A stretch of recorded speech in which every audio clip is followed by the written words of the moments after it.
Hello good evening friends, welcome back to my channel. ಇವತ್ತಿನ recipe ಬಂದು ಕಾಬೂಲ್ ಕಡಲೆಕಾಳು ಹಾಕಿ ಸಾಂಬಾರು ಮಾಡ್ತಾಯಿದ್ದೀನಿ. ನೀವು ರಾತ್ರಿ ಮಾಡೋಂಗಿದ್ರೆ ಬೆಳಗ್ಗೆ ಕಾಬೂಲ್ ಕಡಲೆಕಾಳು ನೆನೆಸಿ, ಅಥವಾ ಬೆಳಗ್ಗೆ ಮಾಡೋಂಗಿದ್ರೆ ರಾತ್ರಿನೇ ನೆನೆಸಿಡಿ. ಒಟ್ಟಿನಲ್ಲಿ 8 hours ನೆನಿಬೇಕು. ಅದಕ್ಕೆ ಬೇಕಾಗಿರೋದು ನಾನಿಲ್ಲಿ 2 ಈರುಳ್ಳಿ ತೊಗೊಂಡಿದ್ದೀನಿ, ಒಂದು ಒಗ್ಗರಣೆಗೆ, ಇನ್ನೊಂದು ರುಬ್ಲಿಕ್ಕೆ.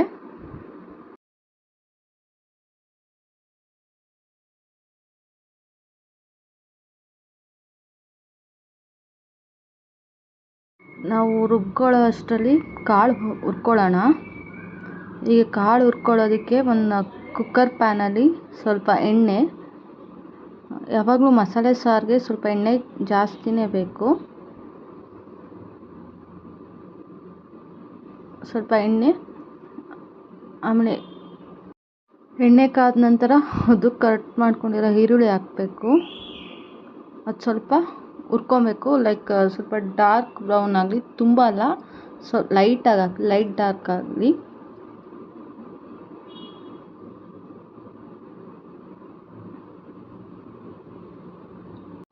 ಈಗ ನೆನೆಸಿರೋ ಕಾಬೂಲ್ ಕಡಲೆಕಾಳು ಹಾಕಬೇಕು. ಈಗ ನೆನೆಸಿರೋ ಕಾಬೂಲ್ ಕಡಲೆಕಾಳು ಹಾಕ್ಕೊಬೇಕು.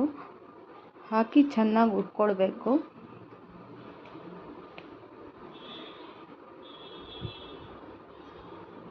ಚೆನ್ನಾಗಿ ಫ್ರೈ ಆಗಬೇಕು. ಅದಕ್ಕೆ ಸ್ವಲ್ಪ ಒಂದು ಅರ್ಧ ಟೇಬಲ್ ಸ್ಪೂನ್ ಅಷ್ಟು ಅರಿಶಿನ ಹಾಕ್ಕೊಂಡು ಫ್ರೈ ಮಾಡ್ಕೊಬೇಕು. ಅದು ಫ್ರೈ ಆಗ್ತಾಯಿರಲಿ, ಅಷ್ಟೊತ್ತಿಗೆ ರುಬ್ಕೊಳ್ಳೋದಕ್ಕೆ ಏನೇನು ಬೇಕು ಅದಕ್ಕೆ ರೆಡಿ ಮಾಡ್ಕೊಳ್ಳೋಣ.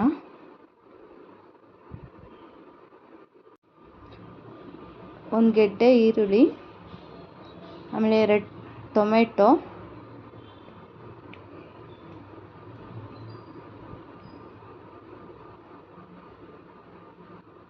ಮಧ್ಯದಲ್ಲಿ ಕೈ ಆಡಿಸ್ತಾ ಇರಬೇಕು, ಇಲ್ಲ ಸೀದೋಗುತ್ತೆ. 2 ಟೊಮೆಟೊ ಹಾಕ್ಕೊಬೇಕು.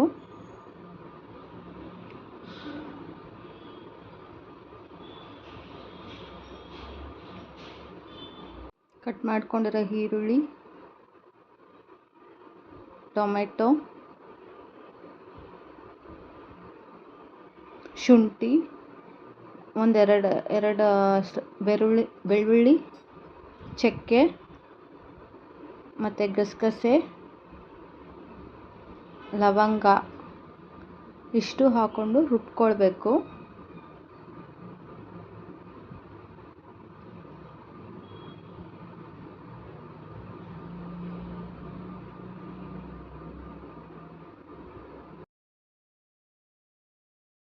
ಫುಲ್ ಫೈನಾಗಿ ಪೇಸ್ಟ್ ಆಗಿದೆ.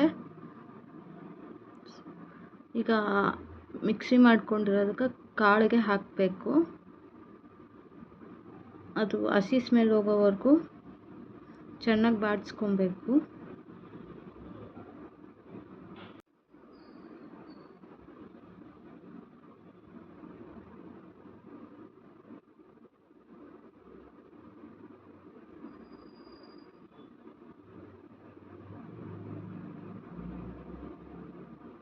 ನೆಕ್ಸ್ಟ್ ಇನ್ನೊಂದು ಮಸಾಲೆಗೆ ರೆಡಿ ಮಾಡ್ಕೊಳ್ಳೋಣ. ಅದಕ್ಕೆ ಸ್ವಲ್ಪ ತೆಂಗಿನಕಾಯಿ, ಒಂದು ಬಟ್ಲಷ್ಟು ತೆಂಗಿನಕಾಯಿ ತೊಗೊಬೇಕು.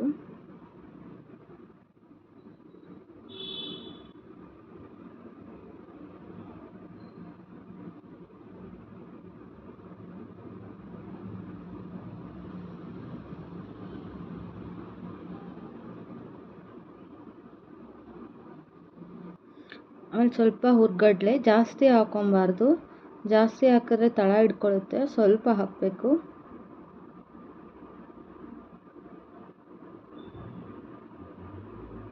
ನೀವು ಬೇಕಾದ್ರೆ ಗೋಡಂಬಿನೂ ಹಾಕೊಬೋದು. ನಾನು ಹಿಂಗೆ ಗೋಡಂಬಿ ಹಾಕಿಲ್ಲ, ನೀವು ಬೇಕಿದ್ರೆ ಹಾಕ್ಬೋದು.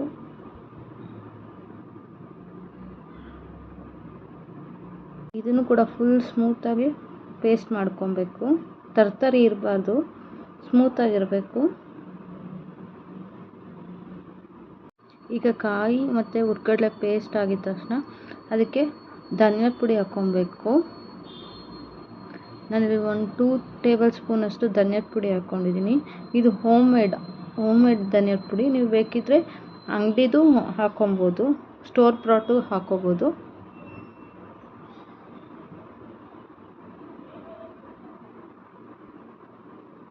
Next chilli powder. ನಿಮ್ಮ ಖಾರಕ್ಕೆ ಎಷ್ಟು ಬೇಕೋ ಅಷ್ಟು ಹಾಕ್ಕೊಬೋದು. ನಾನಿಲ್ಲಿ ಖಾರ ಮೀಡಿಯಮ್ಗೆ ಹಾಕ್ತೀನಿ, ಯಾಕಂದರೆ ನನ್ನ ಮಗಳು ಕೂಡ ಇದನ್ನೇ ತಿಂತಾಳೆ.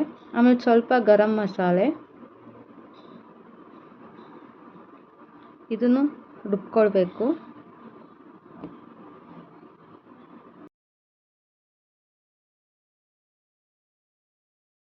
ಇದು ಫೈನಾಗಿ ಪೇಸ್ಟ್ ಆಗಿದೆ.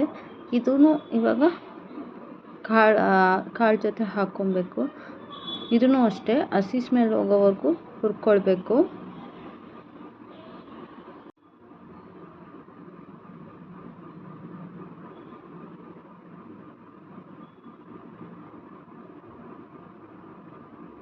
ಹಸಿ ಸ್ಮೆಲ್ ಹೋಗೋವರೆಗೂ ಚೆನ್ನಾಗಿ ಹುರ್ಕೊಳ್ಬೇಕು.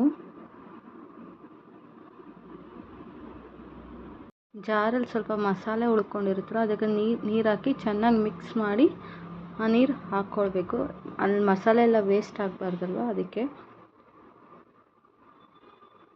ಮತ್ತು ನಿಮ್ಗೆ ಎಷ್ಟು ಯಾವ ಥರ ಕನ್ಸಿಸ್ಟೆನ್ಸಿ ಬೇಕೋ ಆ ಥರ ನೀರು ಹಾಕ್ಕೊಬೇಕು. ಗಟ್ಟಿ ಬೇಕಂದರೆ ಸ್ವಲ್ಪ ನೀರು ಹಾಕ್ಕೊಳ್ಬೇಕು. ಜಾಸ್ತಿ ಮೀಡಿಯಮ್ ಆಗಿರಬೇಕಂದ್ರೆ ಆ್ಯಕ್ಚುಲಿ ಗಟ್ಟಿ ಅದು ಮೀಡಿಯಮ್ ಆಗಿದ್ರೇ ಚೆನ್ನಾಗಿರುತ್ತೆ. ತುಂಬ ಗಟ್ಟಿ ಇದ್ದರೂ ಚೆನ್ನಾಗಿರೋದಿಲ್ಲ, ತುಂಬ ತೆಳುವಾದರೂ ಚೆನ್ನಾಗಿರೋದಿಲ್ಲ. ನಾನು ಈಗ ಟೋಟಲ್ 3 ಗ್ಲಾಸ್ ಆಫ್ ವಾಟರ್ ನಾನು ಮಿಕ್ಸ್ ಮಾಡಿರೋದು.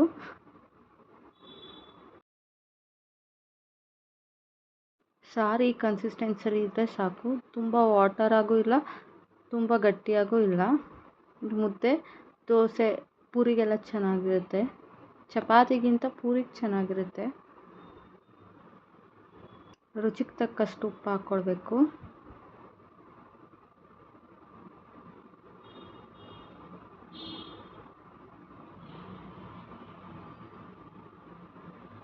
ಈಗ ಕುಕ್ಕರ್ ಲಿಡ್ ಮುಚ್ಚಿ ಒಂದು 2 ವಿಷಲ್ಸ್ ಹಾಕಿಸಿ ಸಾಕು.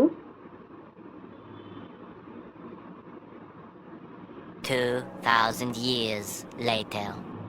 ಕುಕ್ಕರ್ ವಿಸಿಲ್ ಹಿಡಿದ್ಮೇಲೆ 1 ಸ್ಪೂನ್ ತುಪ್ಪ ಹಾಕ್ಕೊಳ್ಳಿ.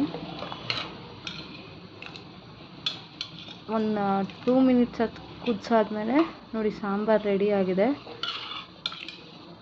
ಟೇಸ್ಟ್ ಮಾತ್ರ ಆಸಮ್ ಆಗಿದೆ friends. That is so good. Recipe ಹೇಗಿದೆ ಅಂತ ಟ್ರೈ ಮಾಡಿ ಕಮೆಂಟಲ್ಲಿ ತಿಳಿಸಿ. ನೆಕ್ಸ್ಟ್ ವಿಡಿಯೋದಲ್ಲಿ ಸಿಗ್ತೀನಿ. Bye friends. ಲೈಕ್ ಮಾಡಿ, ಶೇರ್ ಮಾಡಿ, ಕಮೆಂಟ್ ಮಾಡಿ, ಸಬ್ಸ್ಕ್ರೈಬ್ ಮಾಡಿ ಮರಿಬೇಡಿ. Thanks for watching. ಬಾಯ್.